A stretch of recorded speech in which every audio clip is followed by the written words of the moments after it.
Oke. Assalamualaikum warahmatullahi wabarakatuh. Damai sejahtera buat kita semua. Perkenalkan, kami dari Gosmith Fish ingin mempresentasikan hasil kerja kami, yaitu suatu inovasi di bidang maritim. Sebelumnya, perkenalkan, saya Fitri Syahan sebagai hustler, dan teman saya Ridho Ramatullah sebagai hacker, dan Ahmad Hazli sebagai hipster. Selanjutnya, kami akan membahas tentang latar belakang. Latar belakang adanya Gosmith Fish ini yaitu Indonesia merupakan salah satu negara yang sangat kaya akan sumber daya alam dan negara kepulauan terbesar di dunia, dengan keanekaragaman hayati laut terbesar. Potensi sumber daya laut yang tersedia di wilayah perairan di Indonesia diperkirakan mencapai 6,7 juta ton per tahun, yang mencakup 4,4 juta ton di perairan laut dan 2,3 juta ton di zona ekonomi eksklusif. Namun, potensi tersebut belum dimanfaatkan secara optimal dan tidak merata di berbagai wilayah perairan Indonesia. Pengelolaan terhadap sumber kelautan Indonesia belum dilakukan dengan baik. Perusakan, pemanfaatan berlebih, sumber daya yang belum termanfaatkan, dan upaya pelestarian yang tidak terintegrasi, menyebabkan sumber kelautan Indonesia terus mengalami penurunan kualitas dan kuantitas. Selain itu, kami juga membantu pemerintah untuk menurunkan atau menekan eh, jumlah penderita stunting di Indonesia dengan membantu pemenuhan gizi melalui ikan yang berkualitas tinggi. Selanjutnya, selanjutnya adalah gambaran umum dari aplikasi GoSmith Fish. GoSmith Fish ini adalah platform yang berbasis layanan jasa yang berfokus di bidang maritim, khususnya dirancang untuk membantu nelayan menjual ikan yang mereka tangkap dan memberikan edukasi menangkap ikan tanpa merusak ekosistem laut. Selain itu, GoSmith Fish juga membantu peternak ikan menjual hasil panen ikan mereka, mengedukasi peternak ikan tentang budidaya ikan yang baik dengan memberikan notifikasi pemberian pakan ikan dan waktu panen. Dengan hal itu, maka peternak tersebut akan menghasilkan ikan dengan berkualitas yang tinggi. Selain itu, yang terakhir, memberikan layanan jual ikan kepada pelanggan dengan memberikan kualitas ikan yang baik dan segar. Selanjutnya, yaitu visi dari Gosmith Fish, yaitu meningkatkan perekonomian nelayan dan peternak ikan dengan menggunakan aplikasi yang mendukung dan memberikan edukasi sehingga ikan hasil tangkapan mereka berkualitas tinggi. Selanjutnya, misi. Yang pertama, meningkatkan perekonomian nelayan dan peternak ikan. Yang kedua, menjual ikan dengan kualitas yang tinggi. Yang ketiga, memberikan edukasi kepada nelayan dan peternak. Yang keempat, berkontribusi dalam upaya pemerintah untuk menekan angka penderita stunting dengan memastikan pemenuhan gizi melalui konsumsi ikan berkualitas tinggi. Selanjutnya itu ada sasaran pengguna. Nah, adapun sasaran pengguna dari aplikasi GoSmith Fish yang pertama itu adalah nelayan. Yang kedua peternak ikan, dan yang ketiga pelanggan. Yang meliputi pelanggan ini yang pertama pedagang ikan, selanjutnya ibu rumah tangga, koki dari restoran atau rumah makan. Selain itu juga perusahaan yang mengolah ikan menjadi suplemen makanan ataupun vitamin, dan yang terakhir itu pedagang kaki lima. Adapun analisis risiko dan keuntungannya adalah yang pertama, resikonya banyak pesaing yang dapat mengganggu perkembangan dari aplikasi GoSmith. Sedangkan keuntungannya yang pertama, pertumbuhan pasar yang cepat. Dan ikan dijadikan cemilan atau makanan ringan. Dan saat ini sudah banyak sekali oknum yang menjadikan ikan dengan nilai jual yang rendah, dari nilai jual yang rendah menjadi nilai jual yang tinggi dengan mengolah ikan tersebut dengan baik. Semisal saat ini banyak ikan nih dengan nilai jual yang rendah karena rendahnya sampai dibuat menjadi pakan ternak. Dan dengan adanya pertumbuhan pasar yang cepat, ikan tersebut diolah menjadi cemilan yang tentunya bernilai jual tinggi. Dan yang kedua, permintaan ikan untuk kebutuhan rumah makan ataupun restoran. Yang ketiga, permintaan ikan untuk diolah menjadi vitamin ataupun suplemen makanan. Dan yang keempat, pengelolaan ikan sebagai bahan pangan. Dan yang kelima, permintaan ikan untuk pemenuhan gizi untuk penderita stunting. Oke. Jadi untuk flow of event sendiri kurang lebihnya seperti ini. Untuk demo website dan sebelum demo website sama demo user interface sama user experience UI UX-nya. Kurang lebihnya seperti ini. Di beberapa flow event ini ada yang belum terrealisasikan di dalam website kami, tetapi website kami udah 50% perjalanan, udah mau selesai. Kurang lebihnya seperti ini untuk flow event. Sebagai pengguna membuka aplikasi dulu terlebih dahulu dari browser kami karena aplikasi kami ini berbasis web, jadi harus membuka terlebih dahulu lewat browser. Setelah itu pengguna membaca profil Cosmetfreeze terlebih dahulu, melakukan registrasi akun, login menggunakan akun, memilih fitur hasil laut atau ikan air tawar atau ikan ternak. Setelah itu pengguna mencari agen terdekat untuk menjual ikan atau hasil laut kepada agen Cosmetfreeze untuk memilih fitur pick up. Dan selanjutnya dari pengguna datang ke lokasi agen menggunakan fitur map yang ada di aplikasi. Ini untuk penjualan dan selebihnya mungkin akan dijelaskan langsung saja saat demo UI UX-nya. Next.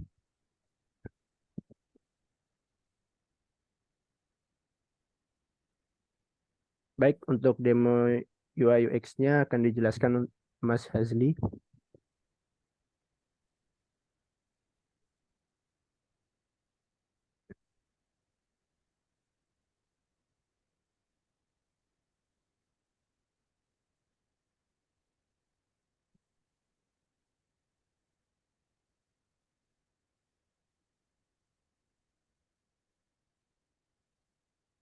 Oke, baik. Untuk demo UI UX-nya ada di dalam Figma, yaitu yang terdapat awal dari UI ini. Bentar, Mas. Awal dari website ini menunjukkan selamat datang yang menuju ke halaman login. Oke. Setelah mengeklik login, akan terdapat tiga menu pilihan lagi, yaitu nelayan, pelanggan, dan peternak. Selanjutnya yaitu ditampilkan halaman login sebagai pelanggan. Nah, di sini pelanggan akan disuruh untuk input email address, terus password, dan agar bisa login ke website Cosmit. Jika pelanggan tidak memiliki account, di sini ada menu daftar account juga. Selanjutnya yaitu menuju ke UI UX beranda dari menu pelanggan.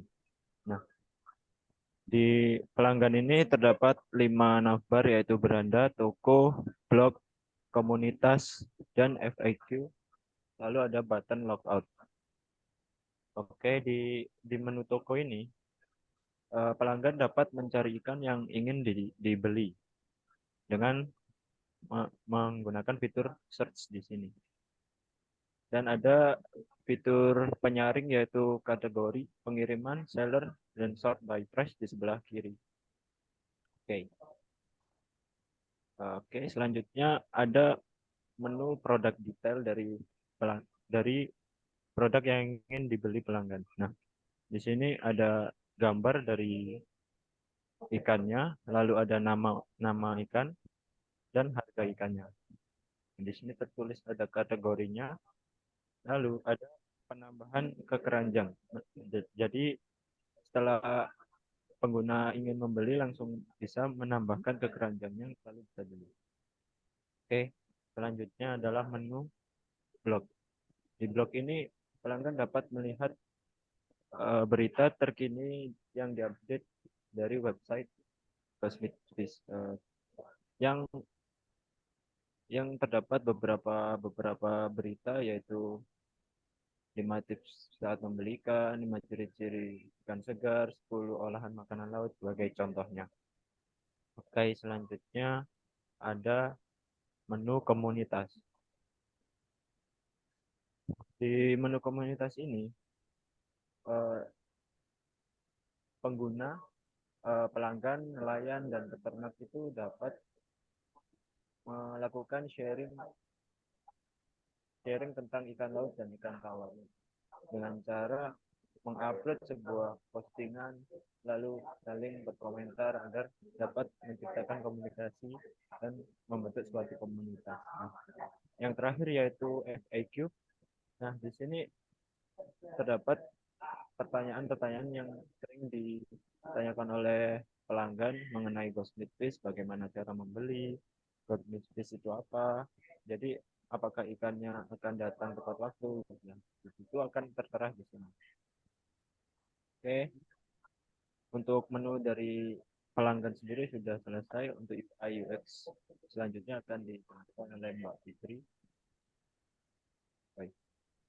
Nah, selanjutnya itu login sebagai peternak.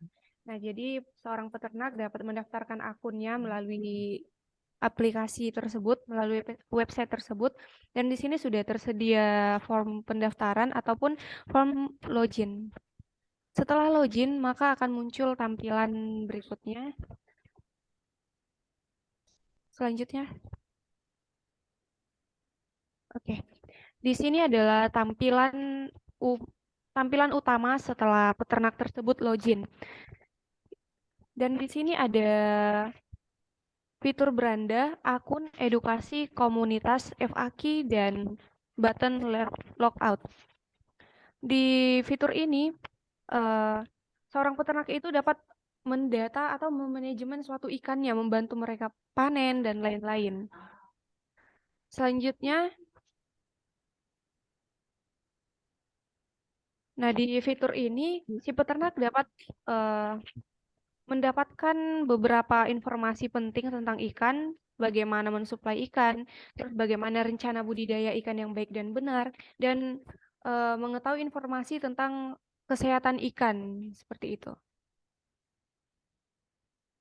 Selanjutnya, nah di sini ada fitur penjualan.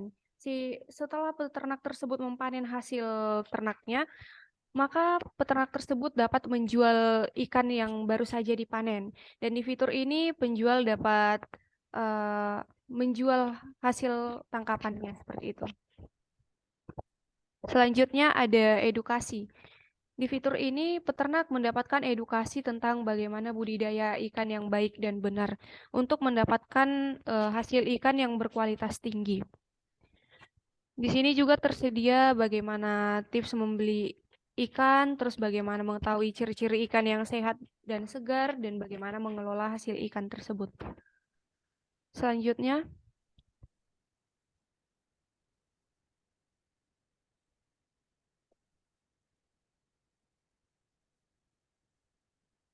selanjutnya ada di fitur akun.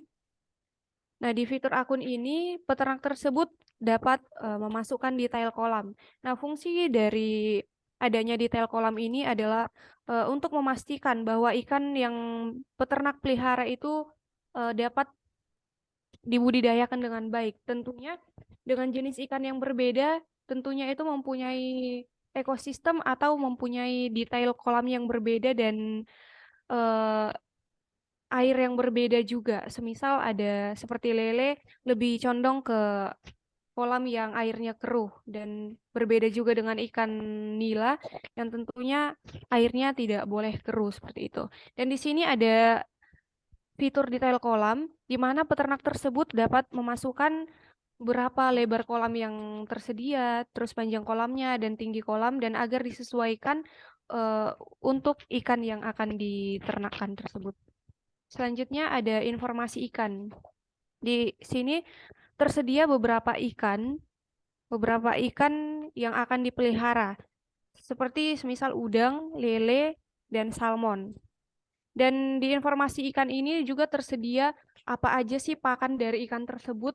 Selanjutnya bagaimana pengelolaan ikan tersebut, bagaimana budidaya yang baik dari ikan tersebut. Karena tiap ikan pasti mempunyai cara yang berbeda untuk pemeliharaannya. Selanjutnya ada jadwal. Untuk newness dari aplikasi ini, di website ini peternak tersebut dapat menjadwalkan kapan dia akan memberi pakan ternak, kapan dia panen, seperti itu.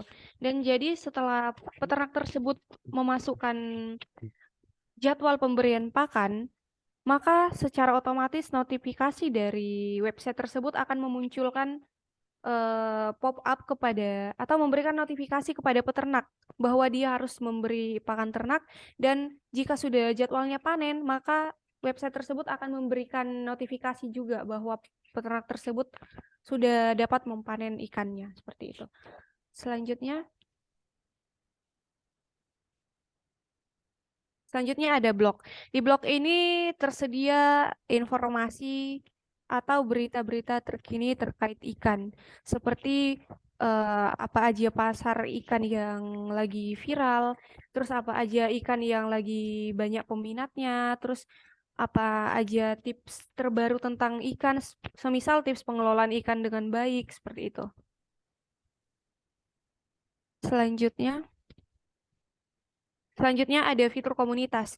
Nah, fitur komunitas ini sangat penting bagi peternak karena si peternak tersebut dapat mengkonsultasikan hasil ternaknya, atau mungkin si peternak tersebut mendapatkan beberapa permasalahan, dan di fitur komunitas ini si peternak dapat mengupload apa permasalahannya, dan komunitas yang lain atau peternak lain dapat merespon seperti itu. Dan di fitur ini eh, dapat menjadi suatu komunikasi antara peternak ikan yang satu dengan peternak ikan yang lain, seperti itu. Selanjutnya, FAQ. Nah, di fitur ini berisi beberapa atau tersedia beberapa pertanyaan yang umum ditanyakan oleh peternak kepada sistem, seperti itu. Selanjutnya,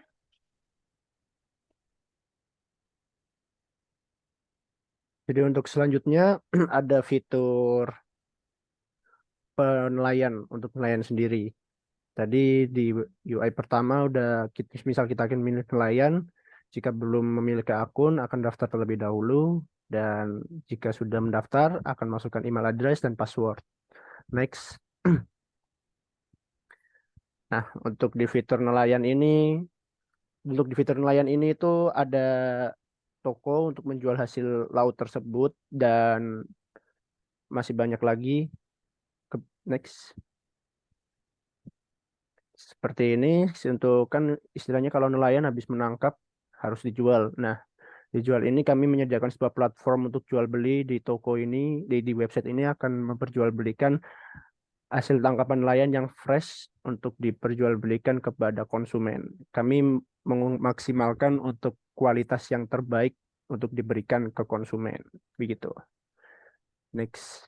Nah, untuk tracking penjualan hasil ikan itu seperti kepuasan pelanggan, perawatan ikan, sama keberhasilan panen. Untuk ke atasan lagi, Mas Azli, yang fitur tadi ya. Nah, untuk nelayan sendiri itu nanti ada beberapa fitur seperti ini, rencana budidayanya agak sedikit kesalahan, seperti apa itu namanya, jadwal jadwal penangkapan hasil laut yang baik itu kapan nanti akan ditaruh di fitur itu, dan ada kesehatan ikan akan kami lakukan observasi dan akan taruh di website ini. Kesehatan ikan yang baik untuk dipanen itu kapan, bulan berapa, sama musim apa gitu. Sama untuk suplai ikan sendiri itu lebih ke arah untuk vendor jika ingin mengambil hasil tangkapan ikan air laut dengan jumlah yang besar gitu. Next.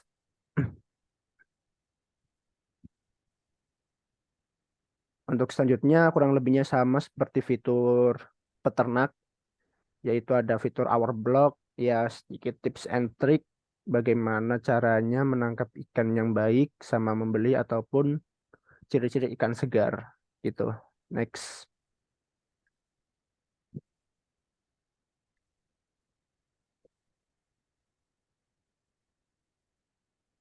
Oke, jadi kurang lebihnya seperti itu untuk untuk demo UI UX kami. Untuk tokonya sendiri masih on progress websitenya, tapi kami akan mendemonstrasikan sekalian progres website kami yang akan berjalan ke depannya. Mungkin bisa gantian share screen-nya, Mas Hizli. Jadi saya sebagai hacker yang akan mengurus tata kelola website ini. Jadi untuk fitur yang pertama itu ada fitur login sama register. Apakah sudah terlihat teman-teman? Oke, jadi untuk yang pertama ini ada fitur register. Misal kita akan menuliskan nama sebagai Budi Pangastuti. Budi Pangastuti. Email address-nya budi@gmail.com. Nah, pilih salah satu, ini ada 3 sebagai pembeli, penambak atau peternak ikan, sama ada nelayan. Misal kita ambil penambak role-nya, kita isikan password. Passwordnya itu harus lebih dari 8 kata. Eh, Kita konfirmasi lagi passwordnya. Kami membuat website ini dengan bantuan framework Laravel untuk for your information.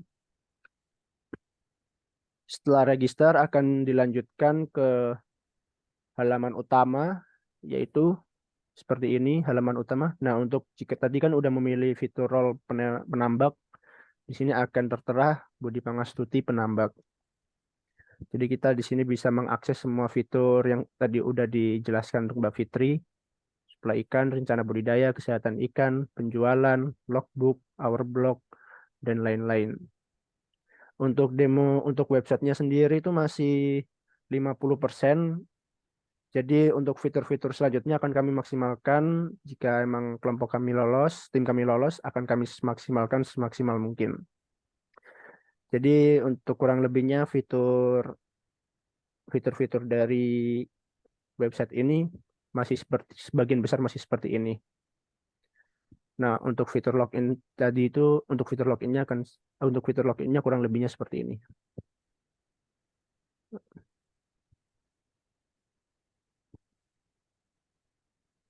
Akan masuk ke halaman home.